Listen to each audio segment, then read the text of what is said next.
Topic Qadiani की जो है, ये मिर्जा साहब है कौन? अब मैं अगर किस खेत की मूली बोलूं तो भाई मुकर्रिर है तो आप अदब से बात करना, ऐसा नहीं करना। अब मिर्जा भैया तो नहीं बोल सकता हूं। अब मेरे नबी सल्लल्लाहु अलैहि वसल्लम की बेहुरमती करने वाले के साथ मैं मोहब्बत का इजहार तो नहीं कर सकता। अब ये शख्स के बारे में थोड़ी तारीख बताता हूं आप लोगों को। ये कादियानी कहां से आए, कादियान क्या है?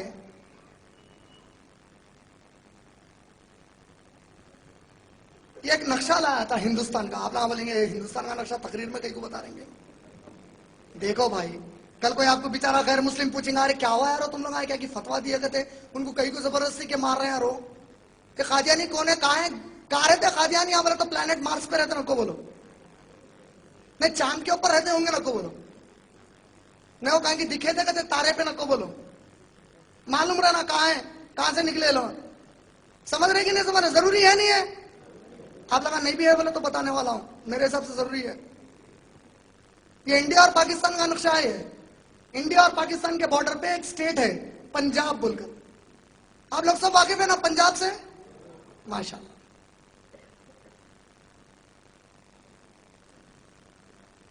ये पंजाब के नक्शे को बड़ा कराना। ये पंजाब में अमृतसर क्या है सुने? Amritsar golden gurdwara, golden temple. Amritsar Punjab का कैपिटल है। हैदराबाद आंध्र प्रदेश का है ना, अमृतसर पंजाब का है। अमृतसर के ऊपर एक इलाका है, देखो ये गुरदासपुर है। ये जो गुरदासपुर का इलाका है, इसके अंदर एक जिला है जिसका नाम पटियाला है।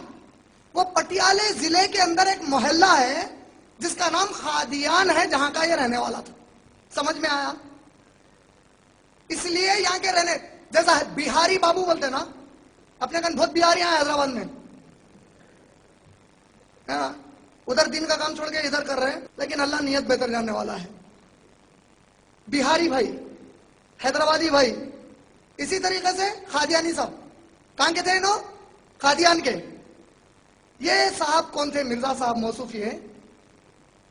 इनकी पैदाइश हुई 1839 में, 1839 में। पैदाइश के बाद क्या हुआ मालूम? 12 साल की उम्र में इनकी शादी हुई पहली हुरमत बी से।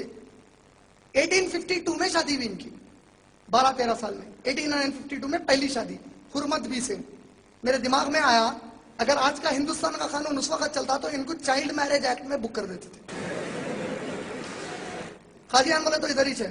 बहरहाल हो गई उनकी शादी इंडिया के कानून के हिसाब से। अब कोई बेवकूफ दिमाग में लाएगा, अरे फिर आयशा रज़ी अल्लाह ताला अन्हा भी करे ना नबी सल्लल्लाहु अलैहि वसल्लम से बोल के, तो वहां पे कोई चाइल्ड मैरिज एक्ट नहीं था। इंडिया में है अभी। 1852 में इनकी शादी हो गई। 1857 इनकी शुरुआत है इल्मी एतबार से। 1857 में क्या शुरुआत है? ये मौसूफ जो है अरबी की ग्रामर सीखना शुरू करे एक लोकल मौलवी के पास। उसके बाद क्या कारनामा है इनका बड़ा? 1864 में अपने बाबा का 1 साल का पेंशन लेके घर से भाग गए। 4 साल में खत्म हो गया पेंशन। तो 1868 तक पेंशन जैसा जैसा खत्म हो रहा था, इनका दिमाग बदल दे गया। बोले अब तो कुछ नया अपने से करना है। अपने आप को लाके पेश करे कि मैं इस्लाम का मुबल्लिग हूं, मैं लोगों में इस्लाम फैलाऊंगा, मैं लोगों में दावत का काम करूंगा। अरे भाई, ये पढ़ने के बाद मेरी नींद हराम हो गई। बोले अरे अपनी कौम चीज है।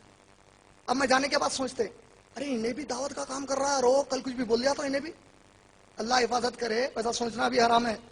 तो इन्होंने मौसूफ क्या करे? तबलीग का काम शुरू करे, गैर मुसलमानों को मुसलमान बनाता हूं बोल के। जब काम शुरू करे 1864 में, 4-6 साल के बाद हुआ क्या देखो आपको बताता हूं। 1870 आया, 1870। 1870 में और 1857 में कितने साल का फर्क है? 13 साल का। ये 13 साल में क्या हुआ मालूम है आपको? 1857 में, 1857 में इंडिया में जंगे आजादी लड़ी गई। 1857 की जंगे आजादी, म्यूटिनी जिसको बोलते हैं हम लोग। वो जंग कौन लड़े?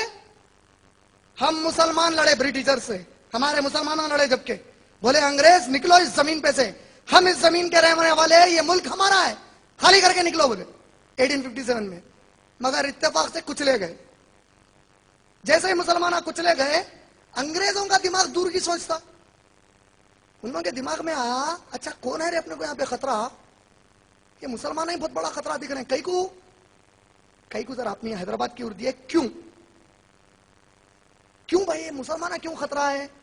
तो अब इसके से थोड़ी तारीख आपको मालूम रहना, नहीं मालूम रही तो परेशानियां होते पूरे। क्या हुआ देखो, आप 1526 में मुगलों की हुकूमत कायम हुई हिंदुस्तान में। 1526 में कौन कायम करे? बाबर। औरंगजेब मरे 1707 में, 1707 में औरंगजेब मरते क्या हुआ, मुगल कमजोर पड़ गए। 6 बादशाह ताकतवर थे। औरंगजेब के बाद जैसे कमजोर पड़े, यहां ईस्ट में, इंडिया के वेस्ट बंगाल में मुसलमान वहां के जो नवाब आते हैं, वो लोग बगावत करें अंग्रेजों के खिलाफ। जबरदस्त जंग हुई, बैटल ऑफ पलाशी बोल के। पलाशी को अब हमारे किताबों में हिस्ट्री की प्लासी बोल के पढ़ाते हैं। बंगाली लफ्ज पलाशी है। पलाशी माने लाल फूलों वाला इलाका। जहां पे जंग हुई थी वहां काफी लाल फूल पाए जाते वो इलाके में।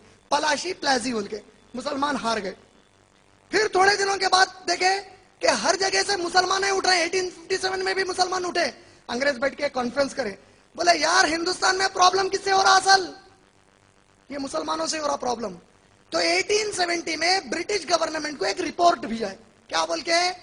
हमको एक ऐसा मुसलमान चाहिए यहां पे जो खुद साख्ता अपने आप के बारे में बड़े बड़े दावे करे और ये बेवकूफ मुसलमानों को जिहाद के कॉन्सेप्ट से दूर कर दे, ताकि मुसलमान हमारे से कोई लड़ाई ना लड़े।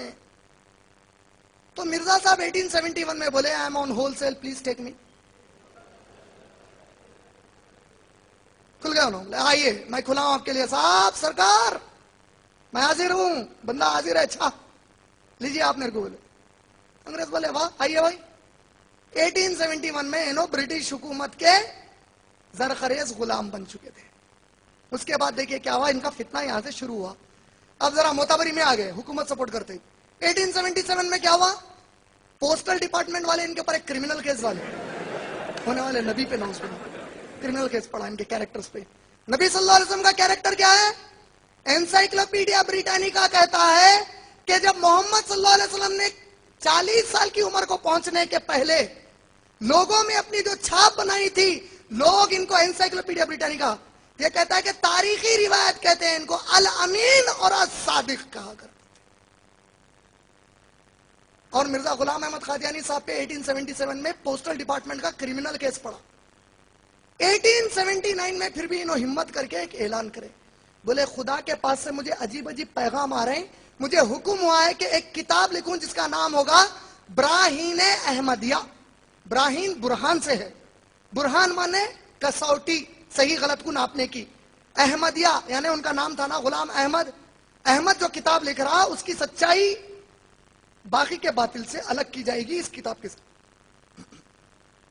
मैं इसको 50 वॉल्यूम में लिखता हूं। मुझे 1879 में काम शुरू करे, 1884 में 4 वॉल्यूम पब्लिश करे अपने कह के ब्राहीन अहमदिया के करके ऐलान करे कि ये जो 4 जिल्दें मैं लिखा ये कलाम अल्लाह है कुरान की तरह, मुझे वही किया गया है। अब क्या करें? बोले मेरे को वही हुई कि शाहजहां बेगम से मैं दूसरी शादी करूं। दूसरी शादी करें, उससे 3 बच्चे हुए।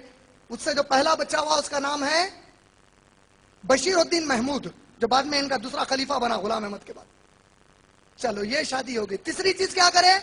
बोले कि मैं दूसरी शादी के बाद महसूस करा कि मेरे में नामर्दानगी आ रही, मैं नामर्द हो जा रहा हूं, तो मुझे वही की गई कि एक दवा लूं जिसका नाम है तिरयाके इलाही। वो दवा खाना शुरू करे। उसका मेन इंग्रेडिएंट अफीम था, ओपियम। अब आम उर्दू जबान में अगर मैं बोलूं और कोई अगर कादियानी इसको गुस्ताखी ना समझे तो गंजेट्टी बन गए।